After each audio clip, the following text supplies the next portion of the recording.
galera, esse é um canal sobre antiproibicionismo, sejam todos bem-vindos. Para quem ainda não me conhece, eu sou o Vini Lanças, sou organizador da Marcha da Maconha Floripa, ativista antiproibicionista há 10 anos, doutor em Sociologia pela UFSC e agora candidato a vereador pelo PSOL. No vídeo de hoje a gente vai falar sobre uma breve história da maconha. Eu fiz um mapinha aqui para mostrar para vocês as principais rotas de dispersão dela. A planta provavelmente surgiu no Tibete, no Planalto tibetano. E hoje em dia a gente classifica ela mais ou menos em 3 tipos. Existem muitas cepas e muitos subtipos hoje em dia. Mas em geral, a gente fala cannabis sativa, que sativa quer dizer cultivada, né? Uma planta que a gente vai ver hoje, ela está muito relacionada à história da civilização. Aí tem a cannabis índica, que é a planta do subcontinente indiano, e a ruderalis, que é da Sibéria. Muita gente fala, nunca vi essa tal de ruderalis. Nas plantas automáticas, geralmente é a cruza de ruderalis, porque como ela é da Sibéria, ela toma sol durante muito tempo seguido. Enfim, vamos focar na história, que é o tema de hoje. A planta surge no Tibete e se espalhou de lá muito provavelmente pela ação humana. O registro mais antigo que a gente tem na pré-história é de 8.000 anos atrás na China. Já na Antiguidade Clássica, a gente tem mais de um registro dela. A gente tem registro dela tanto na China, quanto no Egito Antigo, quanto na Índia, onde até hoje, nos tratados médicos da medicina védica, a cannabis é muito importante.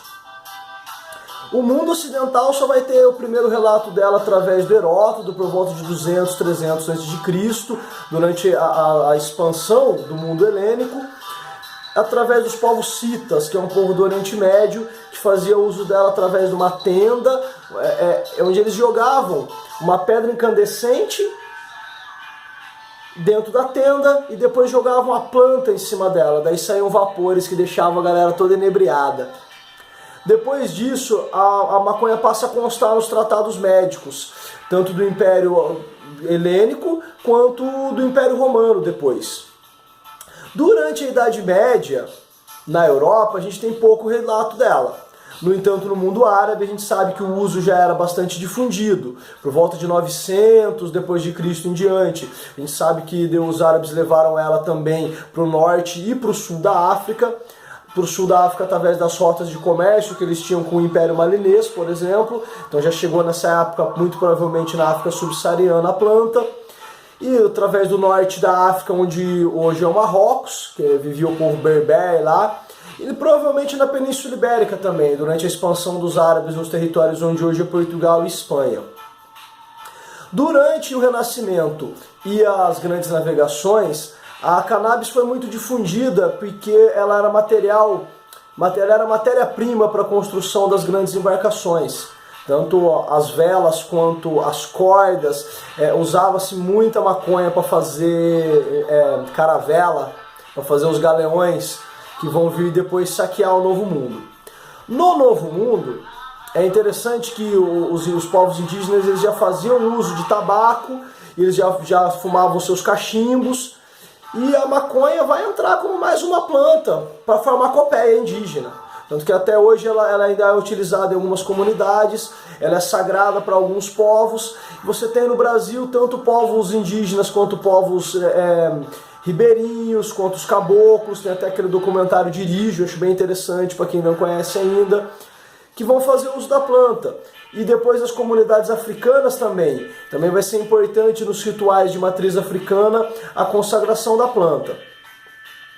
Durante o século XIX também a expansão do Império. Durante o século XVI até o século XVIII, a planta espalhou pelo mundo colonial. Aqui em Santa Catarina, no Rio Grande do Sul, você tinha, por exemplo, na fazenda...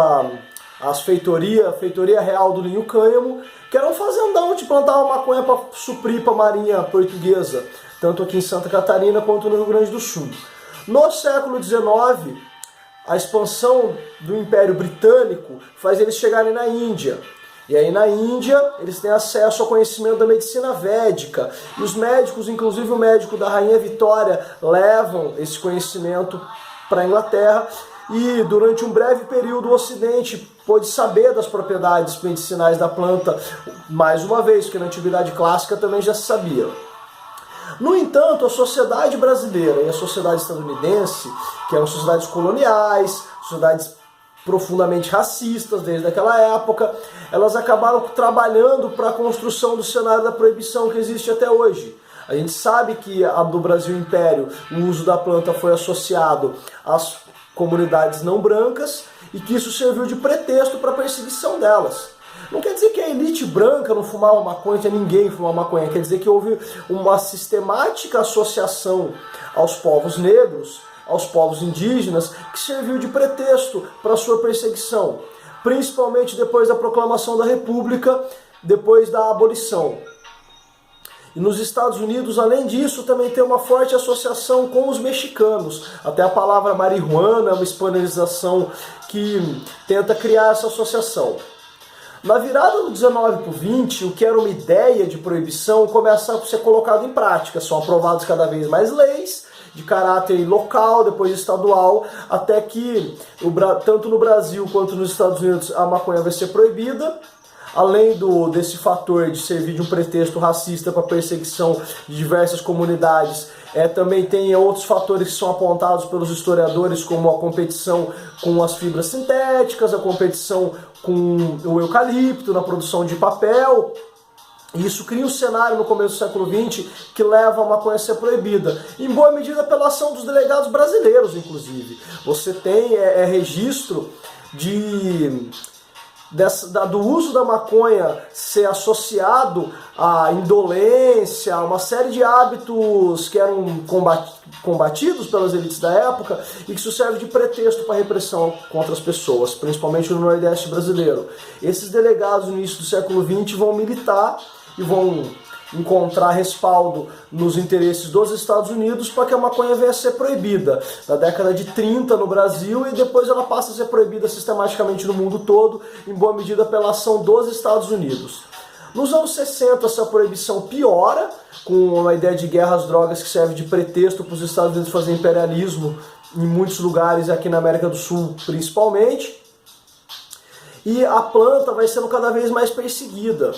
Só nos anos 90 para cá que a gente tem um renascimento, vamos dizer assim, do conhecimento acerca das propriedades medicinais da cannabis, acerca do sistema endocannabinoide. E aí a gente tem um cenário no começo dos anos 2000 de bastante ativismo, que é quando surgem as primeiras marchas da maconha no Brasil. E aí o cenário que a gente está hoje é nesse, onde há uma luta pela legalização, uma luta na justiça pelo acesso através dos habeas corpus, uma luta pelo cultivo através das associações, das mães, médicos, cuidadores, e o cenário é esse cenário de luta. E é isso, galera. Essa é uma breve história da maconha. Resumindo, surgiu no Tibete, se espalhou na Antiguidade Clássica, chegou ao mundo mediterrâneo, os árabes levaram ela para a África, provavelmente ela chegou no continente, entre a Oceania e a China, na Indochina, ela chegou lá através dos indianos e dos chineses. Você tem aí um cenário onde hoje ela está espalhada pelo mundo todo. Aqui no Brasil ela chegou através das grandes navegações e faz parte hoje em dia da cultura de boa parte dos povos do mundo. Se você quiser saber mais sobre o assunto, recomendo que você vá atrás do Escorrotado, uma breve história das drogas, que é bastante interessante. A gente tem a história da maconha no Brasil aqui, que é um livro que foi escrito recentemente. Depois eu deixo todas as referências aqui embaixo. A gente tem também toda a escola do Henrique Carneiro, aquela galera da USP que também vem mapeando isso há algum tempo. Aqui em Santa Catarina a gente tem também uma pequena produção nesse sentido. Já existe bastante material para quem tem curiosidade acadêmica dentro do tema. Galera, se você quer saber mais, tem alguma curiosidade, alguma história que você acha que vale a pena retomar, que vale a pena contar em mais detalhes, por favor, deixa aqui nos comentários. Se você participa do movimento antiproibicionista, vamos construir com a gente a luta pela legalização. Se você ainda não participa, mas quer participar, fala aqui com a gente. Se você foi daqui de Florianópolis, entre em contato com a gente. Se você não for, entre em contato com a gente também, que a gente vai colocar você em contato com a Marcha da Maconha da cidade mais próxima. Se você é daqui de Florianópolis, eu convido você também a conhecer as nossas propostas da nossa candidatura, Vini Lanças 5420, teu voto é a semente da transformação.